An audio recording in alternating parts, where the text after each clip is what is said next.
with the Foster and Adoptive Care Coalition, coming to you from St. Louis, Missouri. During this alternative universe we find ourselves living in, also known as COVID-19, I thought it might be helpful to continue bringing you some video support, some ideas, humor, reality checks, and empathy, knowing just how hard you're working. I'm calling today's video Routines and Schedules Worked Great for the first few weeks. Now it's become survival of the fittest. And I thought about this video as being timely with the school year about to finish and summer coming on. You know, I don't know about you, but when summer came, that was kind of the free-for-all in my life and my life raising kids. It meant less structure, less routines, do what you want. Just don't start a fire, cause blood, or get arrested. I mean, depending on how old they were. And we're going to talk today about the complications that the COVID situation is causing, the lack of a lot of resources you probably counted on in the past, and the significance of routine and structure for kids that have had early trauma.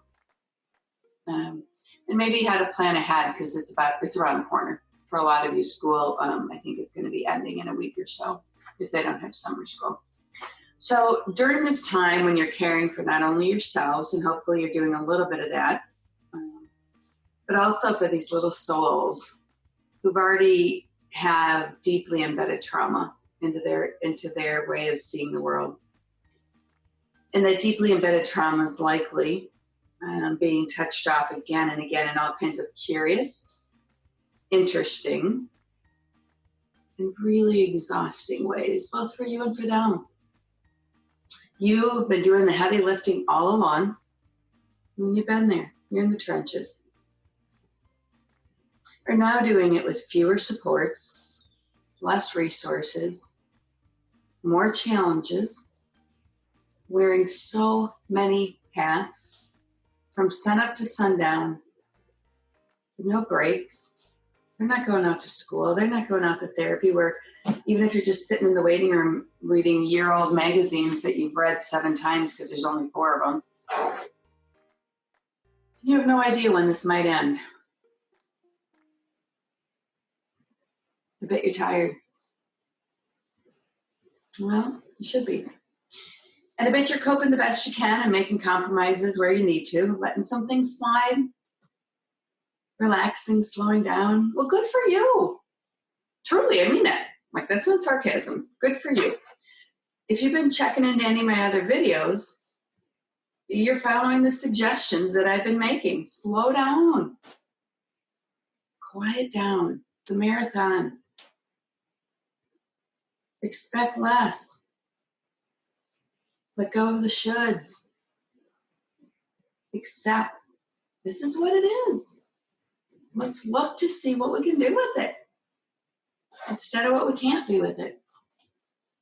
However, there's one critical area that I'm going to recommend that you don't compromise, and that is maintaining clear, predictable routines and structure.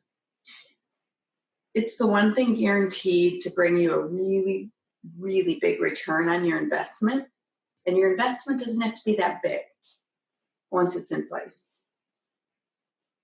I'm all about bringing parenting energy toward the goals of maintaining safety, building trusting relationships, and deepening attachments. And your structure and your routine hit all 3 of those elements really beautifully, daily, and consistently.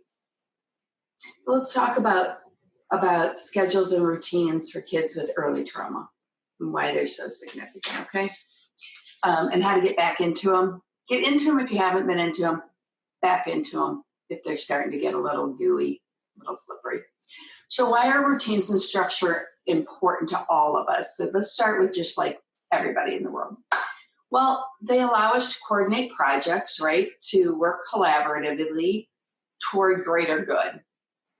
So that means that they let us live in harmony. They help reduce chaos. We're not all like bumping into each other, trying to get everything done. They create some organization. They help us organize activities, especially those that need to be done with cooperation of others. They assist with prioritizing tasks. Sometimes we have to build one task on top of another. This needs to be done first, and then this can be done. And so they help us do that with planning. They ensure that everything that needs to get done gets done. It's kind of the to-do list, so that we don't forget. And they create a sense of order and control versus randomness and chaos in our world. Some of us need more, some of us need less, but that's what they do. For everybody to a certain degree, they create a sense of order in our world. So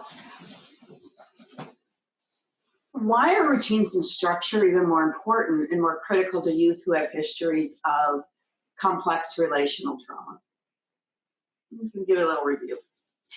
For their earliest experiences with the world and with those who should have been nurturing and protecting them, those experiences were most often chaotic, frightening, and highly unpredictable. So let's think about that for a minute. People who raised them didn't play by the rules of nature. Right? If you think about the attachment cycle, baby has a need, expresses need, someone comes, meets the need, baby's comforted, baby begins to know the world is safe, I have value, someone will care for me. Those are the rules of nature, and they didn't play by them. So that left these babies feeling really confused, off balance, and they found that a behavior that was, when they got a little bit older, a behavior that was fine one day was met with severe punishment the next day with no reasonable explanation whatsoever. So they're behaving one way one day, laughing, goofing, being silly, and the next day they're getting punished severely for that. No rhyme, no reason. Hard to make sense of your world and who you are. They lived in a state of chaos created by many of the following experiences. Unpredictable supervision. Sometimes there was somebody there, sometimes there wasn't anybody there. They never knew. Food availability. Sometimes there was food, sometimes there wasn't food. Sometimes there was enough, sometimes there wasn't enough. Sometimes there was enough for the adults, but not the kids. Living arrangements. Sometimes they lived on their own, sometimes they were being evicted. Sometimes they lived with others, sometimes they lived in their car. Sometimes they didn't know where they were going to live, and they overheard a lot of conversations about living arrangements. Moods of the parents, really unpredictable. Day to day, hour to hour, moment to moment. And they couldn't make rhyme or reason of it, right? They didn't know they didn't have a sense of the bigger world. They couldn't develop patterns to understand. It just happened. Sobriety of the parents, being dropped off and left with various people. It just happened. Oh, okay. How long? Oh, for an hour? An hour became 6 days? How do they learn to judge time? Honesty, trust. Frequent moves, and all that that means. Loss of friends, family, neighbors, dogs, pets, people they kind of started to like. With no advance notice, no discussion, no power, no vote, no explanation usually. People didn't sit down and talk to these kids. Here's what's going to happen and why. Here's what's going on. You're going to be safe. We gotcha. It's okay. I mean, there are families that live in chaos and they take really good care of their kids. I'm not saying that doesn't happen. You can have a lot of chaos and take good care of your kids. For these kids, there was that huge disconnect. These things just happened to them. So I hope that it's now. Oh, so let's think about how that changed them for those kids. What do we know through research about how this changed the way these kids see themselves, caregivers, and their world in general? So unscheduled time is ambiguous time.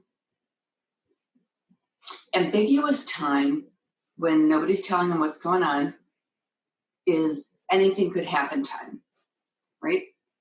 Anything could happen time, which is really high anxiety time. Again, these kids have no control. That means during that time, if there's unscheduled time, I need to remain watchful and prepare myself for whatever happens next time. High uncertainty time. What's about to happen? Now. Over here. Now. Over there. What was that sound? Who's coming in? Over here. Is she picking up her purse? Are we going somewhere?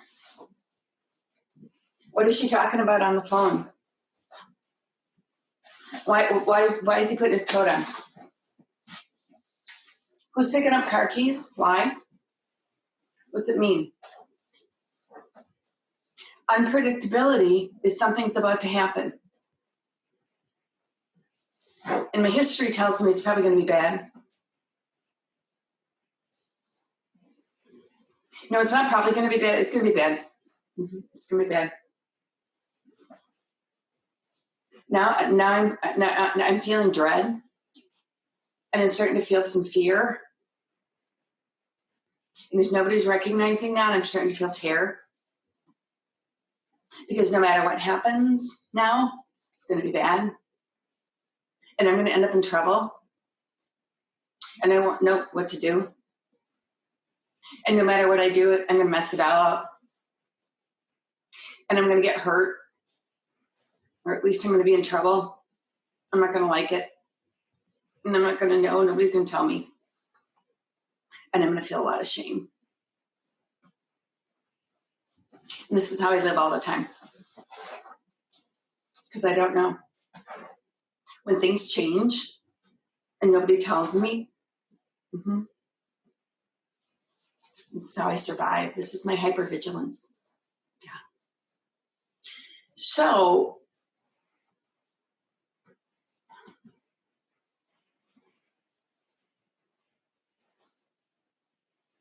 I hope it is clear as to why unstructured time or unplanned last-minute changes can cause such terror at the cellular level, in the minds of those who grew up under such chaotic conditions.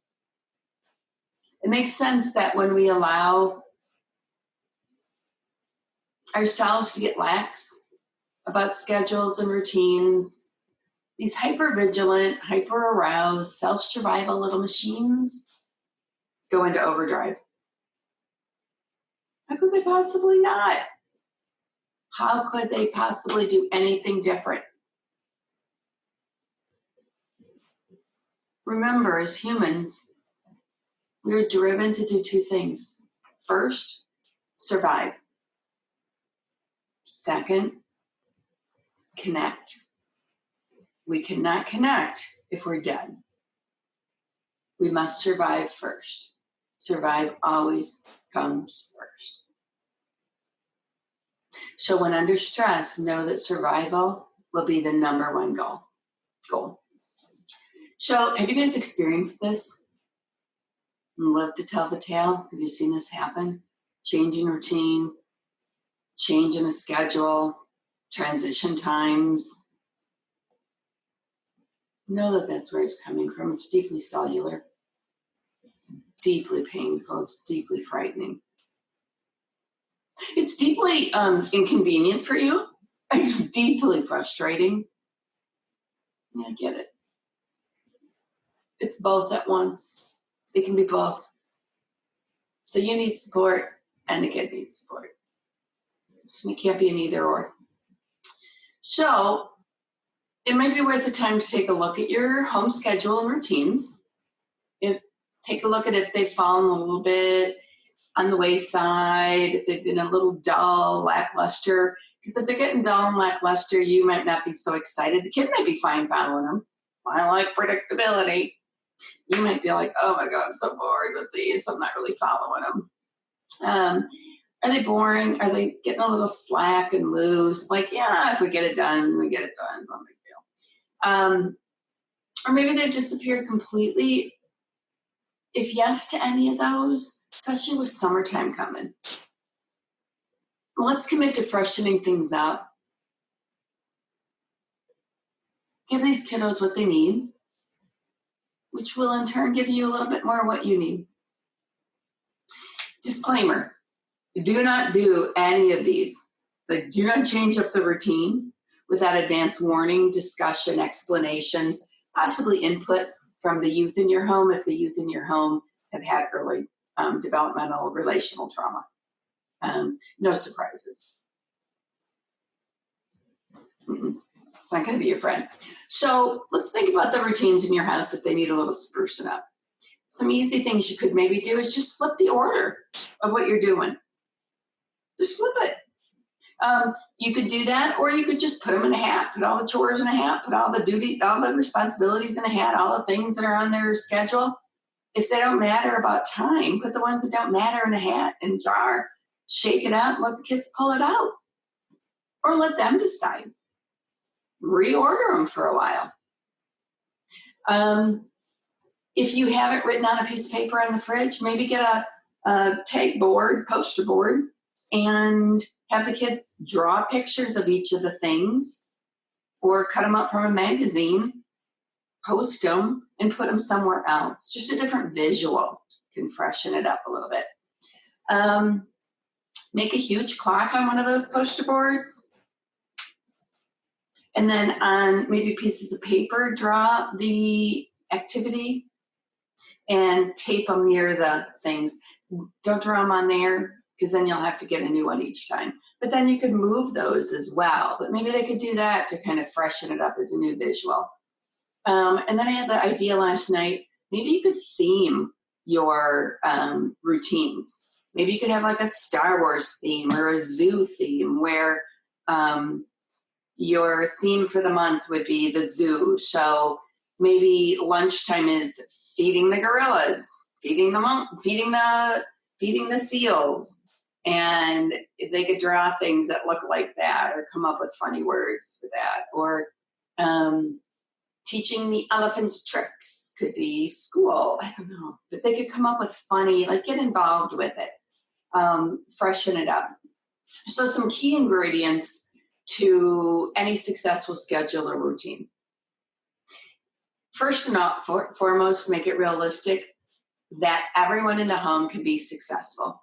So build in from the beginning success for the lowest denominator.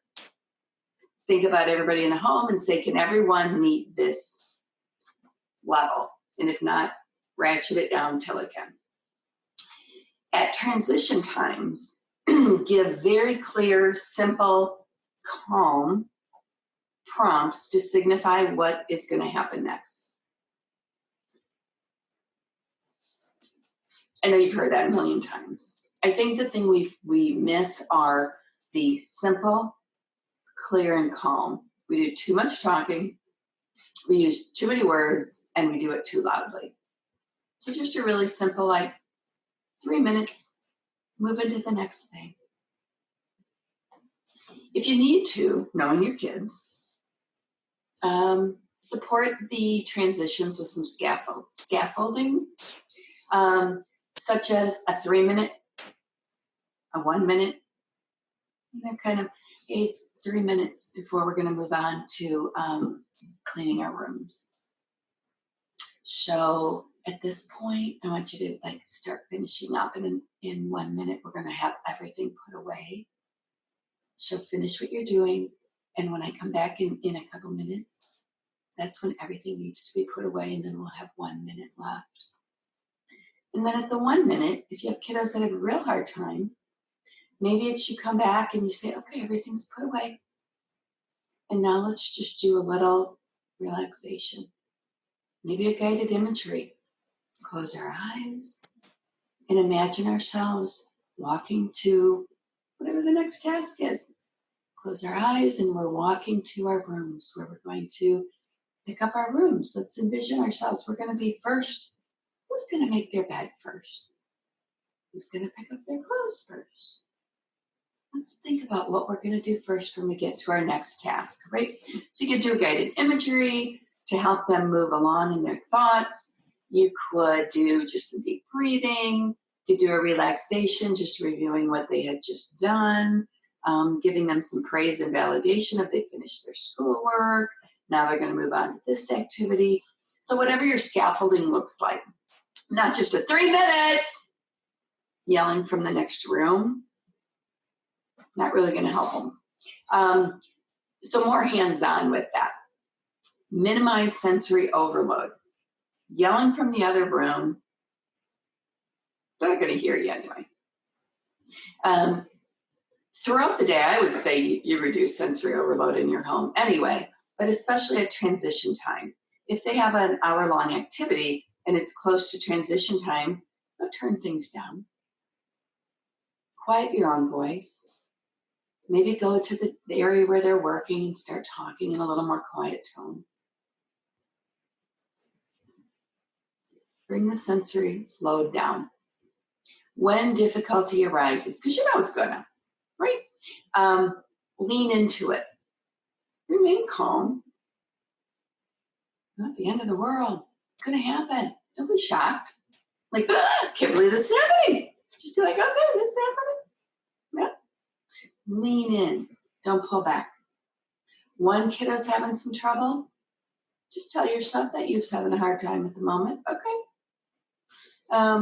Lean in toward them to understand and help what's going on, not in a challenging, authoritarian way. Well, what's wrong with you? Why?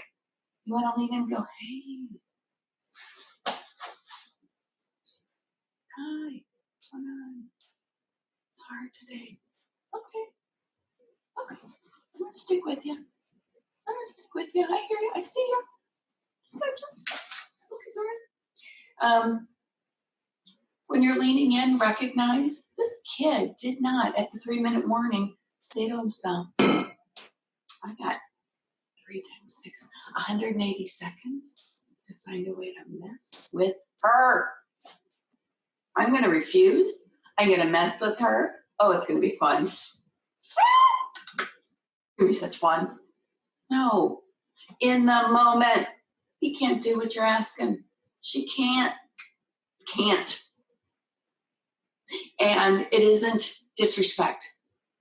It is inability. It looks like disrespect, feels like disrespect. I know. Impact is the same. The intent is different. So you got to get out of yourself. Go in. Because in time, that's what will change it. Okay. So every little successful transition gets a wink, a nod, a shoulder bump, a fist bump, good job. Wow. Everybody's got everything picked up and ready to go.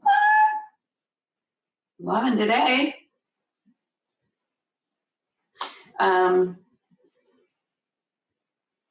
going to praise effort over perfection. If you only praise perfection, you're Scrooge. Not screwed. You are a Scrooge. Praise effort. Perfection, like, I saw you over there. I saw you over there lining up your crayons, putting them in the box. I like that. I saw you doing it. Thank you. Remain flexible. Allow real life to come in. Real life happens.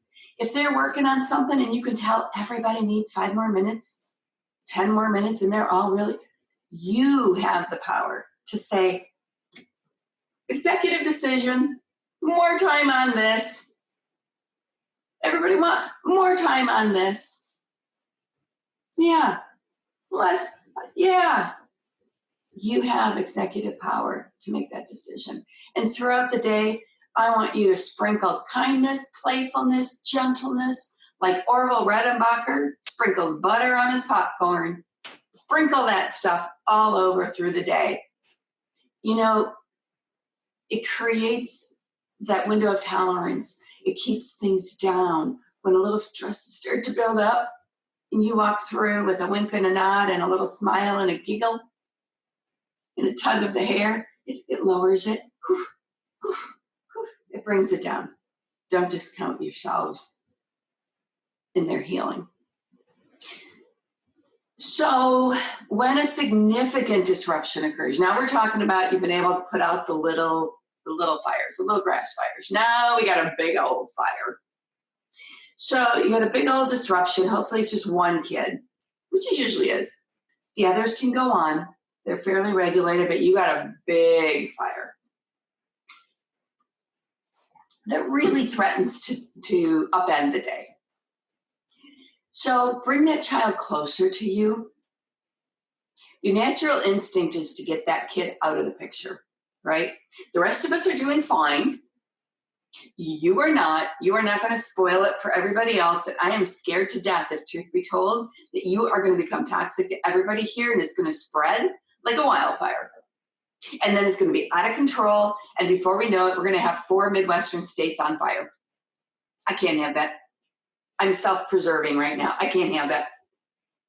So I'm going to isolate you. Yeah. Don't be afraid. Let the others go on their way and really lean in. The others get it. They've been there. They know what this kid's feeling. They're like, okay, I get it. I've been there. And they're going to be really appreciative that you're treating it with kindness because they've been there. So what we want you to do, what I want you to do, is to increase structure and supervision. Get closer to that child. It will give you more awareness of what's really going on, because he or she doesn't know. They're just reacting. They don't know what's going on. They're not feeling great. They're a mess. So you want to get in there to kind of figure it out with them. So with this increased supervision, and supervision meaning I'm just going to get closer to you and kind of stick to you, means that you're going to get more awareness. You're going to be more available to co-regulate with them, be by them, catch on to the feelings that are underlying these behaviors, move this child to a place that's more within the boundaries of what they're capable of at that moment, so that you're asking of them, you're going to adjust your ask to what they are actually capable of at that moment. So you're going to reduce your expectations and your ask down to really little, so they can do and they can please you and be successful at whatever they're able to actually do. And in addition, during these difficult times, most often you're going to be able to avoid then significant consequences and discipline, which aren't going to help. At those moments, you cannot consequence yourself into healing, into a solution. They can't hear you. They can't feel you. They can't feel safe. It is not the time to try and make a behavior change for these kids. They're not there. So you want to bring them down. You want to have them be safe. You know, if you can bring them down to where what they can do is walk with you to help fold some laundry, even if they're just pulling it out of the dryer and into the basket and helping drag the basket, that's what they can do. And they can feel good about it. They could do that with you. It's within their boundary of capacity at that moment. It helps them get back on track. And then when they can join. They did what they could do. You gave them that boundary. So interestingly, I heard this study, so simple, but it really was a great illustration. So they did this research on boundaries and felt safety. There was this elementary school, and it must have been out in a rural area, because it was a new elementary school they were building, and it had a lot of acreage around it for the playground. And they allowed the kids for recess to just go out and free play. I mean, they had some equipment and stuff, but They didn't really restrict how far the kids could go. They had supervision. Nobody could run away. And there weren't any dangers on the property. And within a few days, the kids kind of established their own perimeter of how far they would go. And they had researchers there, out there just kind of quietly observing. And then they would go and they would measure the distance. How far did these kids go on their own? How far out did they venture? And after a couple of weeks, they documented that the kids established a perimeter that they were comfortable with, and they stayed within that distance. Over a weekend, a few weeks later, the school put up a fence, and they'd intended to anyway. And the fence that they put up for the playground was a bit further than where the kids had gone. And they'd meant to. I mean, it was where the plans were, but it was out farther than where the kids had been venturing. So on that next Monday, the kids came to school and they went out to playground and they're like, "Whoa, there's a fence out there. Wow, that's new." And they went out and they're kind of curious. Some of the kids went and they kind of looked at it, and a couple poked out toward it, but the whole group didn't. I think it was by like Wednesday of that week or Thursday, maybe 3-4 days, the kids were out to the fence. And soon after, that was their boundary, right? That's how far the kids went out. So the research found that, that fence, that established fence by the adults, showed safety. It established safety for the kids. Up until then, they established their own, but the fence showed them, this is safe. You can come here. We're telling you this is safe. And they believed it, and they went to that. It showed structure. Structure is the fence. Routines are the fence. Predictability is the fence for these kids. So routines and schedules are vitally important. If you've slipped away, if you've never really mastered them up to now, if you've never really had anybody point out, like, holy cow, these kids are in terror. They're in ambiguous time, unpredictability, anxiety, uncertainty. If I don't have structure for them, give it a shot. I really think you're going to thank yourselves later. And on a related note, early trauma and chaos spoils the unexpected and the joy of surprises for most of these kids.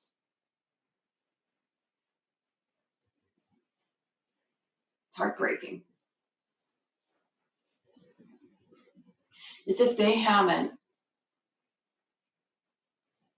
lost enough already of the natural joy of childhood.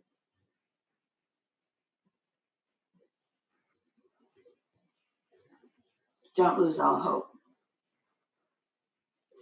Through the development of felt safety, created within loving, safe, healthy attached relationships with caring adults, at least one, over time, these kids can capture some of those lost joys. They can be open to surprises. They can allow their defenses to be down enough that they can accept a surprise. Even if the first time it happens isn't until their teens, 20s, maybe when they're older for the first time when it happens. It is so worth the wait to see it. It's a thing of beauty. Everybody should get to have that in their life. That amazing feeling of absolute joyful surprise with no terror associated with it. But first has to come safety. And it takes work. It takes a lot of work. But you're doing the work. And the schedules and the routines are the healing that will bring it. So remember, please, please, please remember that every need expressed by a child, no matter how clumsy or unskilled, Aren't those nice words for how our kids express their needs? Clumsy and unskilled. It's a new opportunity for a connection. No matter how frustrating, how inconvenient, how self-defeating, self-destructive, exhausting. Every time you lean in, helping them figure out what's underneath that behavior, what they're really trying to get or get away from. Trust is being built, and security is being deepened every time. The beauty, attachment. So every messy, sticky, ugly behavior is an opportunity to go in. Don't go back. Don't push it away. Go in. Be curious.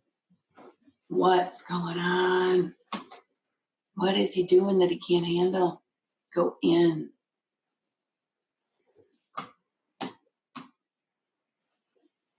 And oh, good Lord, take care of yourselves because it's so much work. But it's beautiful. Okay, so the next time I join you, I'm going to be bringing to you the framework of paceful parenting. It comes from the Dyadic Developmental Psychotherapy Institute through Dan Hughes. Pace, playful, acceptance, curiosity, and empathy. We're going to talk about a framework of that in just kind of a framework, a basic framework. If you haven't heard of it before, it'll give you some, I'm doing a lot of that and a lot of, I'm going to put some of that to use.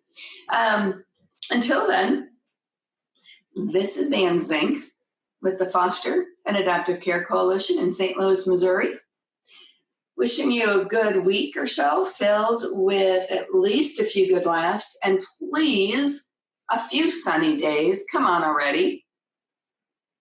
But until then, be gentle on yourselves. Be gentle with the kids. You're all doing the best you can. And it's hard. Peace out.